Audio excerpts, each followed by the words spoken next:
Hey guys, welcome back to my Animal Adventures YouTube channel, and today I want to talk about Senate Bill 167. And let me tell you, if that passes, you will no longer be able to do reptile shows at schools. As a matter of fact, it'll ban the transportation and display of all animals non-native to the U.S. And let me tell you, that would be a big hit to the animal community.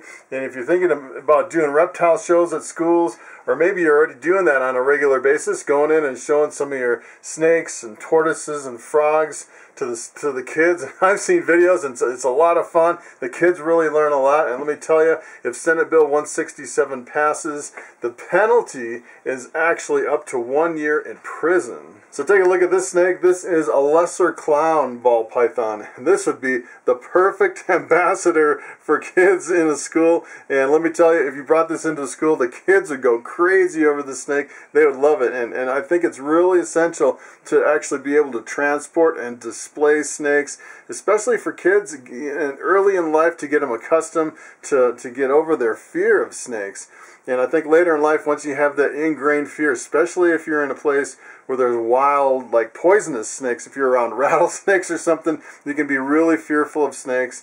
And I think it's really helpful early on in schools to accustom kids to ball pythons. Not only just ball pythons, but all the other animals, the tortoises and the frogs and everything that's non-native to the United States. And it really breaks my heart that if this bill passes, that we won't be able to bring those animals into the schools. So Senate Bill 167 actually only affects the state of Rhode Island. It doesn't affect the entire United States. But even if you don't live in Rhode Island, there are things you can do. Let me tell you, I actually found out about this on the website usark.org. And I want to show you that website, and I'm going to show you all the action items that you can take to help fight for your rights to display these animals to the public. Okay, so here's the website. This is usark.org, usark.org. It's the United States Association of Reptile Keepers. And keep in mind, this bill is not only for reptiles, it is a total animal ban. And if you look at the very top action item here, that has a action alert posted just 3 days ago. It's the Rhode Island Animal Program ban. And if you click on that link, it brings you over to this page.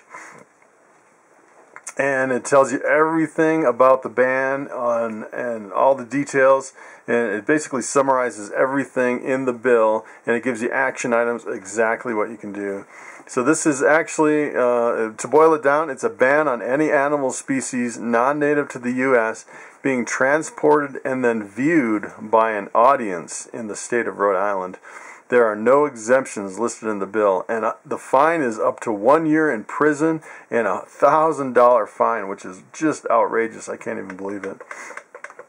And if you scroll down, it actually tells you what you can do to fight this, and it gives you a list, well, 1 through 5 right here. You can email the Judiciary Committee members, you can call the committee clerk, fax letters to senators, mail letters to senators, and the Rhode Island residents can also contact your applicable senators. And the thing I really like about this website is it actually gives you the sample letter headings and email subject lines, and it actually gives you the example letters. Dear Rhode Island Senator, I implore you to stop Senate Bill 167. This is great. They give you everything all the way down. Sincerely, put your name right here and send the letter. I mean, it's pretty much dumbed down and foolproof. And here's sample letter 2, sample letter 3. Great to use when faxing or mailing, and it's you can actually take one of these letters and reword it and kind of put a spin on it to kind of customize it so all the letters don't look the same. This is a really long letter here. It's it's pretty incredible. Yeah, allow me to emphasize the 2 major problems. The overreach and unintended consequences are immense. I like that. The definition of performance could ban educational talks about a tortoise at a school or a library, for example. The wording is great. I love this. And I mean, USARK, they know exactly what they're doing. They've been doing this for a long time. Look at how long this letter is. It just goes on and on and on. And at the bottom, thank you for your time and consideration on this matter.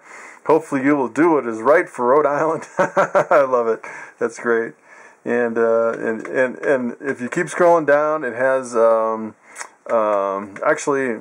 actually at one point up here it has email addresses and everything, and where you can send the letters and the fax numbers, and everything is all outlined. It's pretty much foolproof. So I would definitely highly recommend going to the United States Association of Reptile Keepers, the USARK, and even if you don't do an action item, you can donate. You can actually join USARK for a yearly membership fee.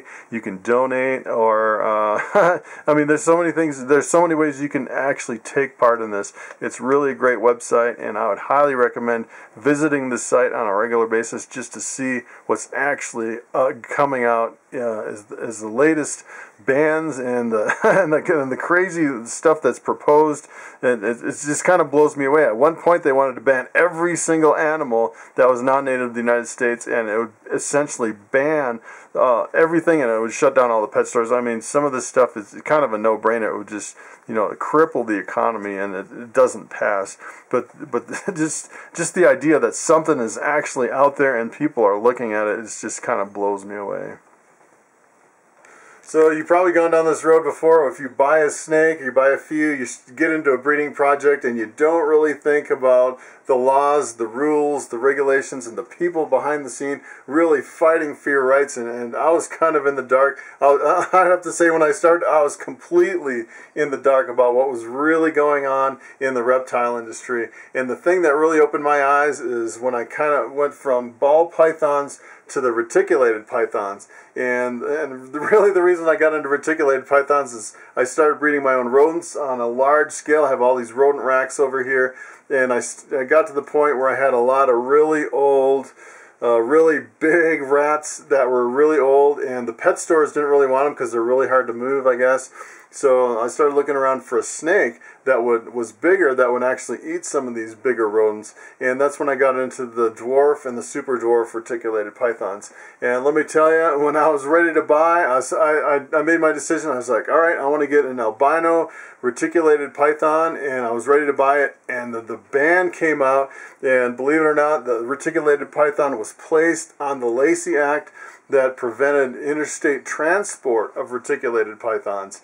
And I actually had to wait a couple years before they lifted the ban. I didn't know if they were ever going to lift that ban. It was really devastating. And then, as soon as they lifted the ban, I got a couple of retics.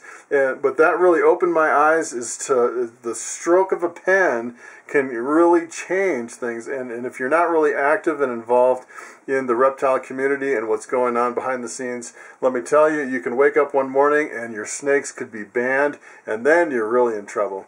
And it's a really good idea to stay on top of all the rules and regulations and the proposed bills coming out as far as, what we can do to fight some of this stuff.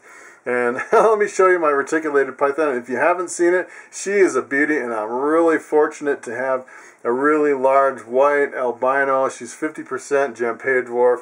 She is a real beauty, and let me tell you, it's banned in a lot of places. If you live down in Florida, you can't have this snake. Just kind of like my spider ball python, it's banned in the UK as far as even displaying it at reptile shows. And let me tell you, some of these rules are, I think they're completely outrageous.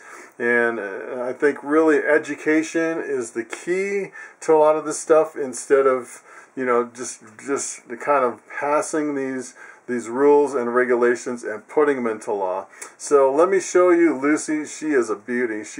I'd say she is one of my favorite snakes, and I'm really fortunate to have that reticulated python. So this is Lucy, my reticulated python. She is a white albino, and she is really big. She weighs about 60 pounds. She's about 14 feet long, and I'm actually pairing her up this year, and I'm breeding her with my male and hoping to get some offspring. And the thing you really have to watch with these reticulated pythons is that you really want to look at the laws and the current stuff coming out, because when it was put on the Lacey Act and you couldn't transport across state lines, that's when you run into trouble, where you have a bunch of hatchlings and you can't really sell them because there's not that much of a market in your state. There's the market for these guys is pretty small, so you really are dependent on shipping them out of state in order to sell the hatchlings.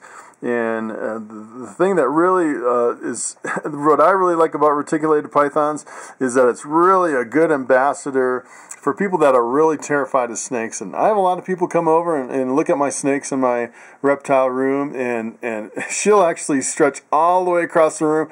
Their head will be like 14 feet away, and people that are terrified of snakes will actually come up and touch the tip of her tail, and they'll be really surprised, and instantly the fear kind of melts away. And it's pretty amazing to watch people get extremely afraid of snakes and then kind of almost instantly transform once they touch the tail of a big snake to kind of be amazed at how they feel and the texture and the strength and the power, and it's almost there's a lot of people that almost instantly overcome their fear of these big snakes.